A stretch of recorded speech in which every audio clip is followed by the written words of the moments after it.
നിങ്ങൾക്കൊരു പേഴ്സണാലിറ്റി ഉണ്ടെങ്കിൽ, ആ പേഴ്സണാലിറ്റിയിൽ നിങ്ങൾ ഉറച്ച് നിൽക്കുന്നുണ്ടെങ്കിൽ nobody can affect you. ഒരു 5 പേരുള്ള ഗ്രൂപ്പിൽ നിങ്ങൾ കയറുകയാണെങ്കിൽ, നിങ്ങളൊരു സ്മാർട്ട് പയ്യനാണെങ്കിൽ, എനിക്കിത് വേണ്ട ബ്രോ, ഞാൻ തൊടാറില്ല, എൻ്റെ അപ്പന് കൊടുത്ത വാക്കാ, എൻ്റെ അപ്പൻ വലിക്കും, പക്ഷെ എൻ്റെ അപ്പനെ ഞാൻ കൊടുത്ത വാക്കാ, ഞാൻ വലിക്കില്ല ബ്രോ.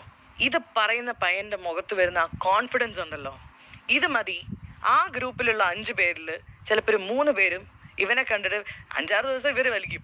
എൻ്റെ നോക്കുമ്പോൾ പറയും, എടാ നമുക്ക് വേണ്ടടാ, അവൻ വലിക്കും. അവർക്ക് മനസ്സിലാവും അതിലാണ് power. When you don't do something negative, അതിലും ഒരു പവറുണ്ട്. അതിൽ നമ്മൾ ഉറച്ച് വിശ്വസിക്കണം, കണ്ണിൽ നോക്കി പറയണം. ചിലർ ഫോഴ്സ് ചെയ്യും, എടാ ഒരു സിപ്പ് അടിക്കടാ എന്ന് പറയും. ഒരു സിപ്പിലാണ് എല്ലാം തുടങ്ങുന്നത്, ഒരു സിപ്പിലാണ് എല്ലാം തുടങ്ങുന്നത്. അപ്പോൾ ഒരു സിപ്പല്ലേ, ആ സിപ്പാണ് പാടില്ലാത്തത്. അപ്പം നിങ്ങൾ കണ്ണി നോക്കി പറയണം, ബ്രോ എൻ്റെ അമ്മയ്ക്കും അച്ഛനും കൊടുത്ത വാക്കാണ് ബ്രോ, ഐ കാൺട്ട്. ഫ്രണ്ട്ഷിപ്പൊക്കെ വേറെ, പക്ഷെ എൻ്റെ family comes first of all. I respect, നിങ്ങൾക്ക് ഇഷ്ടമുള്ളത് ചെയ്യാം, പക്ഷേ ഇത് ചെയ്താലേ നിങ്ങളുടെ ഫ്രണ്ട് ആവാൻ എനിക്ക് പറ്റുള്ളൂ എന്നുണ്ടെങ്കിൽ എനിക്ക് ആ ഫ്രണ്ട്ഷിപ്പ് വേണ്ട bro, sorry.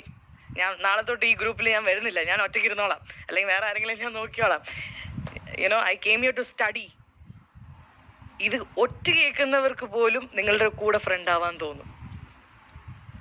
This is what I am talking about. A personality that does not change according to climate change. Weather മാറുമ്പം അവൻ്റെ സ്വഭാവം മാറും. അവൻ എവിടെ പോകുന്നോ ആ സ്വഭാവത്തിലാണ് അവൻ്റെ. പക്ഷെ നല്ലതാട്ടോ, അഡ്ജസ്റ്റ് ചെയ്യണം, നമ്മൾ എല്ലാവരും കൂടെയും അഡ്ജസ്റ്റ് ചെയ്യണം. പക്ഷേ if you are changing into a negative character, that means your personality is not fixed. അപ്പോൾ നമ്മൾ ഇന്ന് എന്താണ്, ആർട്ട് ഓഫ് ബാലൻസിങ് ആണ് നമ്മളിവിടെ സംസാരിച്ചത്.